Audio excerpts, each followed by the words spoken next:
Good afternoon, everyone. I'm Professor Jin-ho Kim from the GIST.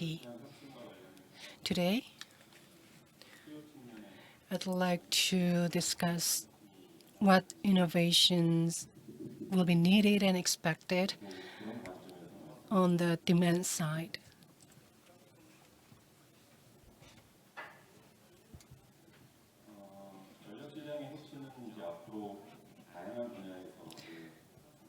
Innovations in the electricity market will be manifested in different forms and shapes in different sectors. There are electricity and power producers, and there are distributors, and there are, of course, consumers. So we all need innovations in all these different sectors.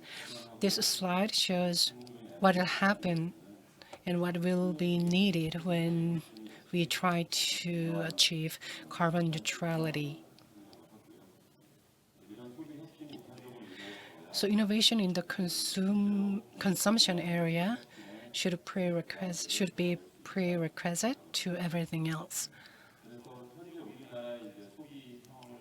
Let's take a look at a brief overview of Korea's energy landscape. You can have a glimpse of it at the table in the bottom of the page. As you can see here, you can see different figures about energy efficiency, and it is of course imperative that we have to increase energy efficiency. Next, one of the reasons why we need to pursue innovations in the electricity market is that it's very clear we need electrification. Electrification driven by zero carbon generation sources will be here to stay. This is the direction we have to move forward. So how are we going to achieve electrification? We have to think hard about how we are going to achieve electrification. And this requires innovation in consumption of power. And this is associated with demand flexibility. Demand flexibility kicks in here. So at the end of the day, in the future, renewable energy sources will be the main sources for power, and renewable sources will be combined with different types of energies to provide more dispatchable flexibility. If we have some disruptions in supply, we cannot guarantee demand flexibility. So it is a high time for us to think hard about demand flexibility. In that sense, the terminology flexible consumer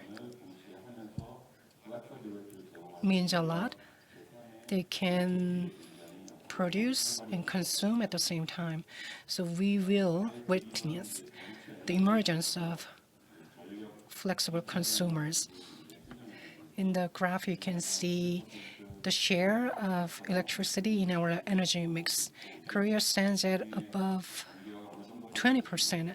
I don't know to how much extent Korea will achieve electrification, but optimism tells us that 50% of the Korea's energy mix will come from electricity. So our top priority is to increase energy efficiency. As I said earlier, we have to continue to increase energy efficiency. Today, my focus will be on how we will ensure flexibility on the demand side. 우선 수요가 유연화에 So we have this proposition that demand should be flexible. I believe all of you would agree with me. Then how can we ensure demand flexibility? And here are my suggestions. First, demand flexibility should be transactive. In other words, it should be transactionable demand flexibility. Next, we have to localize demand flexibility. Let's say supply and demand come from different areas. In that situation, even if we have demand flexibility, we will not be able to achieve our primary objectives. When demand and supply come from the same areas, we can increase demand flexibility. Next, sector coupling should be supported by demand flexibility. Last but not least, we need demand flexibility that can increase the quality of electrification. Let me delve into sector coupling.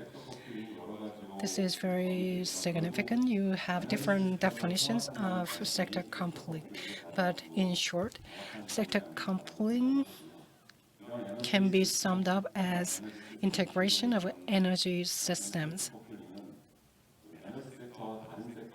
So sector coupling can encompass energy sectors and other sectors.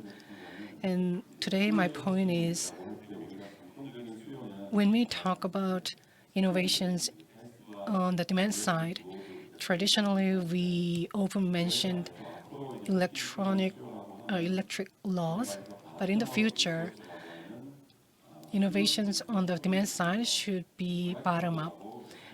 In other words, from the consumption side, we need to develop a demand with functionalities. We need to explore and identify those demands.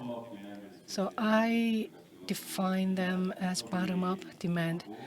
For that, we can use NWMA and behind-the-meter technology or approaches. Even in demand responses, peak cutting demand responses will take a backseat to system-oriented responses and two-way demand responses. It is also known as ramping up demand response. And ESS and behind the meter, renewable energy sources in behind the meter, and BPP, they are the examples of bottom-up demand. So we need to develop these resources more, and technically, we need innovations in these areas that I have just described. We also need innovations in policy areas. We need to redefine the governance regarding demand resources. In Korea, KPX takes the lead, and ISO is right at the center of the electricity market, and we have this wholesale market for power transaction and for dealing with transactions.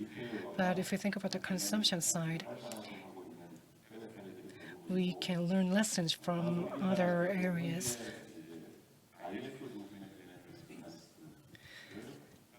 In Korea has been using ISO driven demand responses, but as I said earlier, we need to develop more innovations in the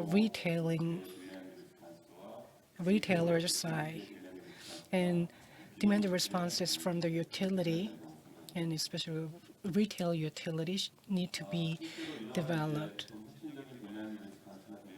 And innovative demand responses and innovations on the demand responses, let's assume that we already obtained them, then we will be better in dealing with overgeneration.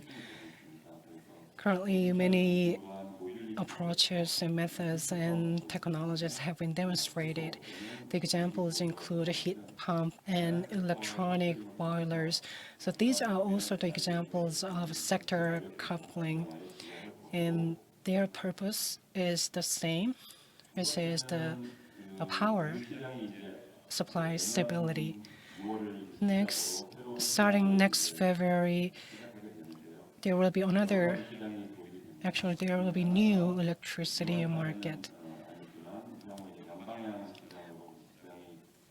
there will be more than one new electricity market, and one of them will be two-way market.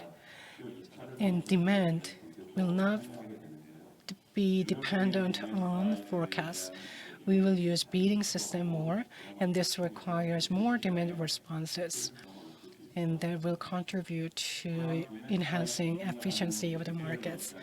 And from the retailers' perspectives, as in the retailers are the bidders, and they will inevitably experience some risks in the markets. So they need some tools and means to hedge against the risks. For physical hedging, they can literally use demand responses. For financial hedging, they can use swap control and other means.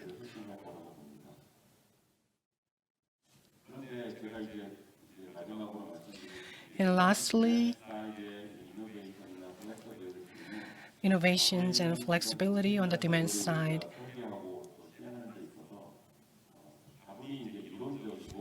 have been dealt with only theoretically in the past. But if you look at other countries around the world, not just the electricity market and other areas and other industries, they are adopting more data-driven methods.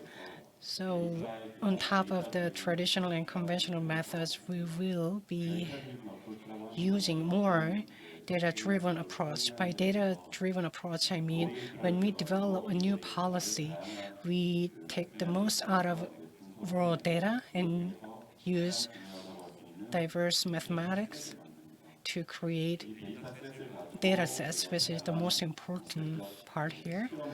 And we can use the data sets for more experience.